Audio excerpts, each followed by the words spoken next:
এই মুহূর্তে আমি আছি রাজধানীর বনানী কাকলির মোড় এলাকায়। আপনারা দেখতে পাচ্ছেন আমার পেছনে বিএনপির বিভিন্ন অঙ্গ সংগঠনের নেতাকর্মীরা সড়কে অবস্থান নিয়েছেন।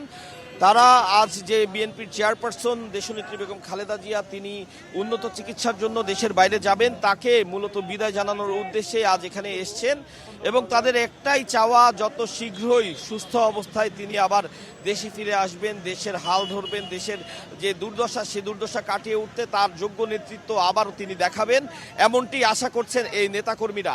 এবং তারা বলছেন যে আজ তারা যেভাবে রাজপথে দাঁড়িয়েছেন তাকে বিদায় জানাতে তারা আশা করছেন খুব বেশি দেরি নয়, যেদিন বেগম জিয়া সুস্থ অবস্থায় তারেক রহমানকে সহ দেশে ফিরবেন এবং তাদের সেদিন বরণ করার জন্য তারা আবারও রাস্তায় দাঁড়াবেন, এভাবে আজ যেভাবে দাঁড়িয়েছেন।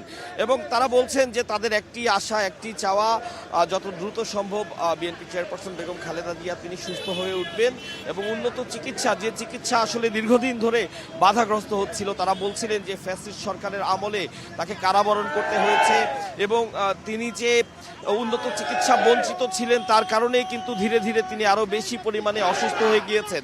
এই উন্নত চিকিৎসা থেকে তিনি বঞ্চিত ছিলেন, বারবার বলা হয়েছিল তার চিকিৎসার প্রয়োজন, তার বিদেশ নেওয়ার প্রয়োজন, কারণ বাংলাদেশে তার যে চিকিৎসা সেই চিকিৎসাটি যথাযথভাবে হচ্ছিল না, কিন্তু সেটি কোনোভাবেই সম্ভব হয়নি। অবশেষে দ্বিতীয় দফায় এই 2024-এ বাংলাদেশ স্বাধীন হওয়ার পর তারা বলছেন যে ধীরে ধীরে এই পথটি উন্মোচিত হয়েছে এবং তার প্রতিফলন হিসেবে আজ রাতে বেগম জিয়া দেশ ছাড়ছেন উন্নত চিকিৎসার উদ্দেশ্যে। এবং একটি বিশেষ জিনিস তারা উল্লেখ করেছেন যে দেশনেত্রী বেগম খালেদা জিয়াকে দেশের যে সকল সরকার ছিলেন বা যারা প্রশাসন ছিলেন তারা তার প্রাপ্য সম্মানটুকু দেখাতে না পারলেও কাতারের আমির কিন্তু ঠিকই তাকে তার প্রাপ্য সম্মানটুকু দেখিয়েছেন। তিনি তার ব্যক্তিগত মহল থেকে একটি এয়ার অ্যাম্বুলেন্স পাঠিয়েছেন, অত্যাধুনিক এয়ার অ্যাম্বুলেন্স পাঠিয়েছেন বেগম জিয়াকে লন্ডনে নেওয়ার জন্য। আমরা যতটুকু জানি রাত 8টার দিকে বেগম জিয়া তার বাসা থেকে বিমানবন্দরের উদ্দেশ্যে রওনা করবেন এবং যার কারণে গুলশান থেকে অর্থাৎ তার বাসভবনের এলাকা থেকেই যতটুকু পর্যন্ত আমরা জেনেছি যে বিমানবন্দর পর্যন্ত নেতাকর্মীদের একটি ঢল নামবে, যার লক্ষণ ইতিমধ্যেই আমরা দেখতে শুরু করেছি। প্রচুর বহর, গাড়ি বহর এবং মোটরসাইকেলকে আমরা বিমানবন্দরের দিকে যেতে দেখেছি। এই মুহূর্তে আমি আছি বনানী কাকলির মোড় এলাকায়। বনানীর কাকলির মোড়ে এখানে প্রচুর নেতাকর্মী আছেন যারা তাকে বিদায় জানানোর উদ্দেশ্যেই এখানে অবস্থান নিয়েছেন। আমরা একটু কথা বলতে চাই কয়েকজনের সাথে, আসলে তারা কেন এখানে দাঁড়িয়েছেন আমি একটু কথা বলতে চাই। কেন কথা বলতে চাই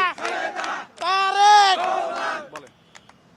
দেশনেত্রী বেগম খালেদা জিয়া উন্নত চিকিৎসার জন্য দেশের বাইরে যাবেন, এই বিষয়টি নিয়ে আসলে আপনারা এখানে দাঁড়িয়েছেন, কেন দাঁড়িয়েছেন যদি বলতেন। আমরা দীর্ঘদিন এদেশের সাধারণ জনগণ এবং বিএনপি নেতাকর্মীরা অপেক্ষা ছিল দেশনেত্রী বেগম খালেদা জিয়ার একটা সুষ্ঠু চিকিৎসার জন্য।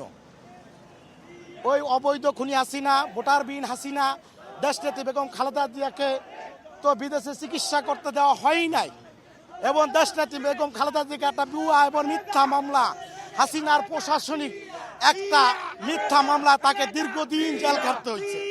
তাকে নিয়ে কারাগারে প্রেরণ করা হয়েছে, ওই অন্ধকার কারাগারে যেখানে ইঁদুর বিলাই পাথর এবং সাপ চোখ ছিল, ওই কারাগারে তাকে নিক্ষেপ করা হয়েছে।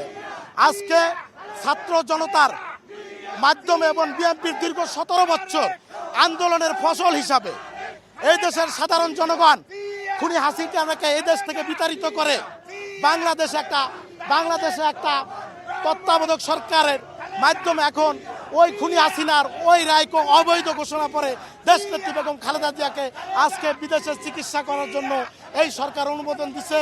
ইনশাল্লাহ দেশনেত্রী বেগম খালেদা জিয়া বিদেশে চিকিৎসা শেষে বাংলাদেশে একটি জাতীয় নির্বাচন হবে, ওই নির্বাচনে আগামীতে দেশনেত্রী বেগম খালেদা জিয়া বাংলাদেশের প্রধানমন্ত্রী হবেন।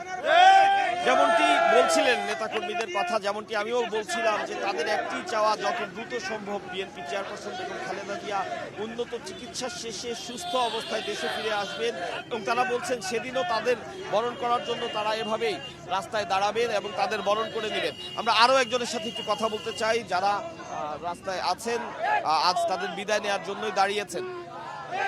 একটু যদি আপনারা কেন আজ এখানে দাঁড়িয়েছেন।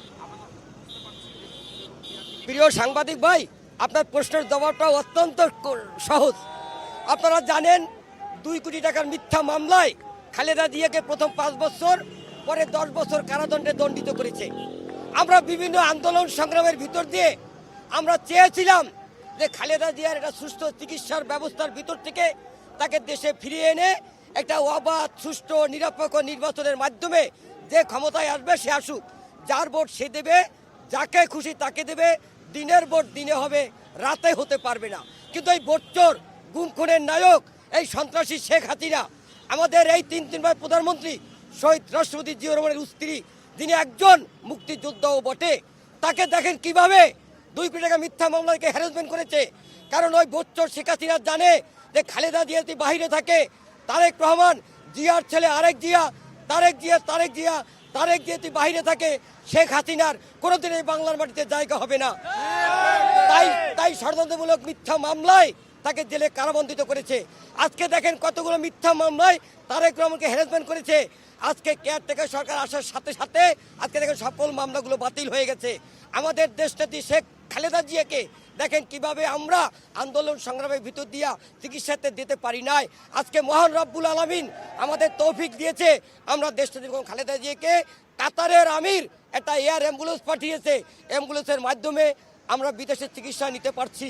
আমরা দোয়া করি অচিরেই খালেদা জিয়া তারেক রহমান ওই চিকিৎসা শেষে বাংলাদেশে ফিরে এসে বাংলাদেশের 18 কোটি মানুষের নেতৃত্ব দেবে, এটাই আমাদের আশা, এটাই আমাদের বিশ্বাস। তবে আমরা বারবার 31 দফা কর্মসূচি ঘোষণা করেছি, যে কর্মসূচি 18 কোটি মানুষের মুক্তির কর্মসূচি, যে কর্মসূচি মেহনতি মানুষের মুক্তির কর্মসূচি, যেখানে আমরা স্পষ্টভাবে বলছি দুইবারের বেশি আমরা প্রধানমন্ত্রী থাকবো না।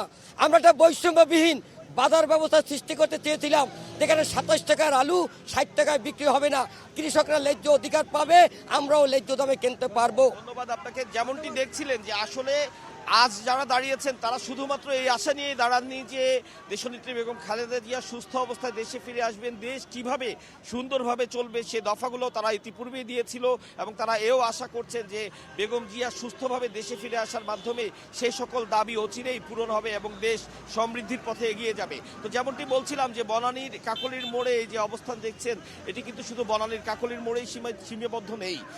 সেই বিমানবন্দর থেকে গুলশান 2 পর্যন্ত বিভিন্ন জায়গায় নেতাকর্মীরা এভাবে দাঁড়িয়েছেন।